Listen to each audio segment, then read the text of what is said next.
Vous dites, on m'a volé 15 ans de ma vie. Ouais. C'est quelque chose qu'on ne rattrape pas. Alors, il faut essayer de vivre avec.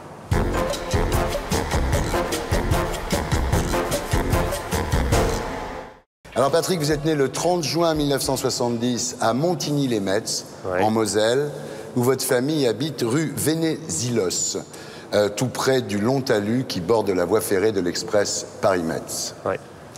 Père ouvrier spécialisé. Ouais. D'abord à la Solac. C'était une société qui fabrique et qui usine de la ferraille, en fait. Et ensuite chez Citroën. Chez Citroën. Votre maman était sténodactylo jusqu'à votre naissance. Ensuite, elle s'est occupée de vous. Eh oui. Alors à l'école, votre grande taille, votre grand nez, votre allure dégingandée et vos cheveux roux suscitent des moqueries, même des insultes. Tout à fait.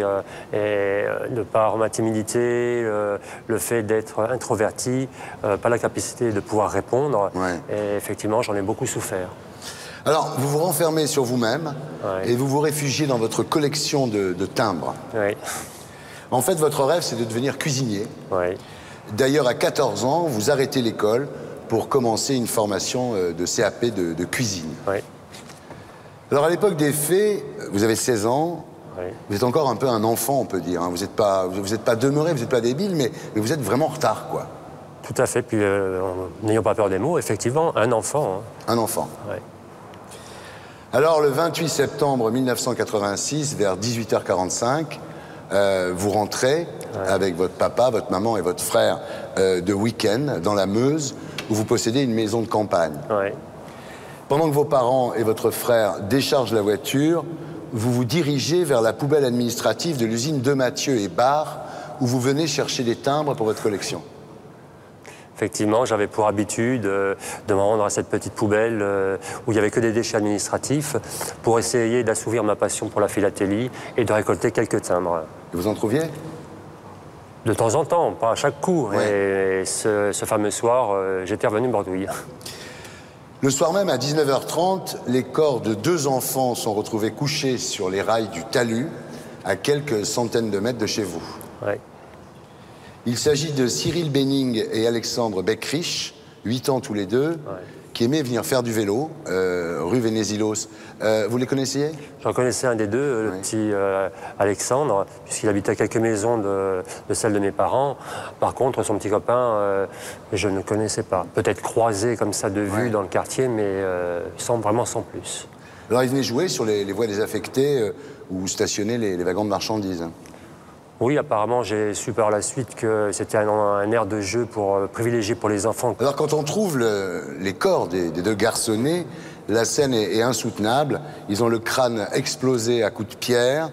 Des fragments osseux, des morceaux de matière cervicale ont été projetés dans un rayon de 2 mètres. Ouais. Lorsque l'enquête de voisinage commence, les policiers notent « rien à signaler chez les Dils ». Tout à fait. Mais le lendemain, il y a un coup de fil anonyme. Et vous êtes mis en garde à vue et interrogé. Sur mon emploi du temps. Et puis, je vais finir par dire que j'étais dans la rue Vénésilos et ma raison dans cette rue pour chercher les timbres. Alors, vous êtes interrogé, mais sans résultat, parce qu'en fait, les enfants ont été tués entre 17 et 18 heures. Et vous êtes revenu avec vos parents de votre maison de campagne dans la Meuse autour de 18h45. Tout à fait. Le meurtre, disons, a eu lieu au moins 3 quarts d'heure avant le retour de la famille Dils. Mais quelques mois plus tard, un nouveau témoignage va tout changer. Tout à fait, il y a un nouveau témoignage qui tombe et qui dit avoir entendu des pleurs d'enfants aux alentours de 18h45. Alors effectivement, pour la police, ça change la donne. Ah oui, vous étiez là à ce moment-là. Et là, effectivement, à ce moment-là, j'étais dans la rue. Alors, après 30 heures d'interrogatoire, vous finissez par avouer. Ouais. Pourquoi? Pourquoi? La lassitude. Je ne sais pas si vous arrivez là maintenant tout de suite à imaginer ce que ça peut représenter 30 heures. 30 heures. C'est pas 30 heures dans votre salon, c'est pas 30 heures en très bonne compagnie. C'est la police judiciaire qui sont là pour recueillir des aveux, pour pouvoir obtenir du résultat. Ouais. Et encore une fois, 16 ans, je n'étais qu'un enfant.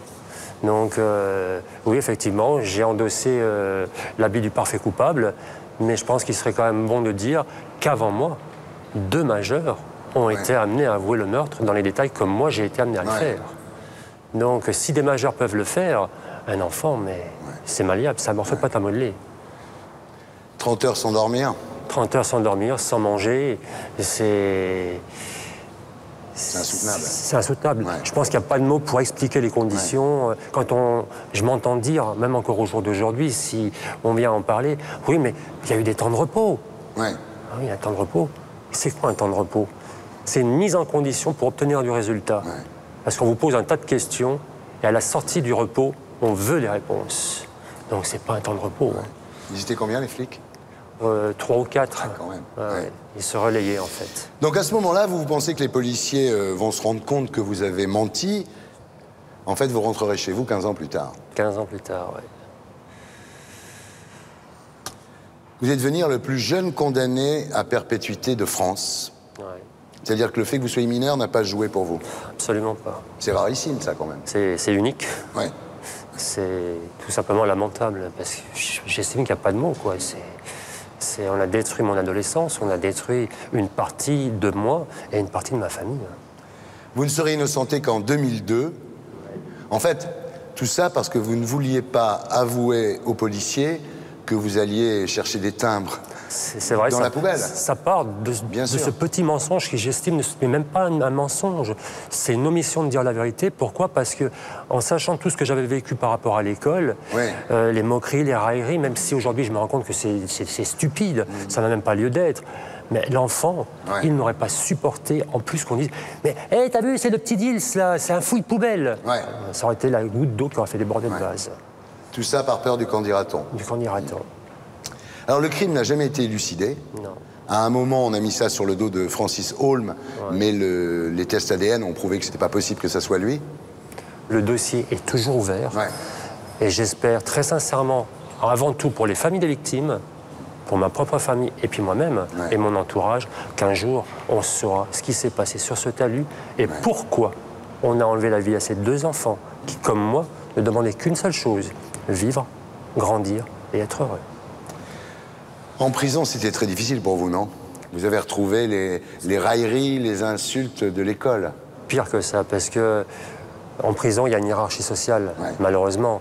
Il y a les délits qui vont être respectés, comme le braquage et autres. Ouais. Et puis après, on va descendre, jusqu'au moment où on va arriver au meurtre de personnes âgées. Mais après, les personnes âgées, il y a encore pire, c'est le meurtre d'enfants. Ouais. C'est des gens qu'on ne peut pas respecter. Ce sont des gens qui sont là pour subir, pour souffrir et qui ne doivent pas exister. Ouais. Donc, je suis malheureusement passé par toutes les étapes. Ça va commencer par des insultes, des regards, les violences physiques, le racket, et puis bien évidemment le viol. Quoi. Vous dites on m'a volé 15 ans de ma vie. Ouais. C'est quelque chose qu'on ne rattrape pas. Alors il faut essayer de vivre avec. L'État a versé 1 million d'euros. Qu'est-ce que vous en avez fait de ce 1 million d'euros? 700 000 euros m'ont été destinés, 40 000 euros ont été destinés à mon frère Alain et 80 000 euros pour chacun de mes parents, ce qui fait un total de 900 000 euros et les 100 000 euros restants destinés à mes avocats. Ouais.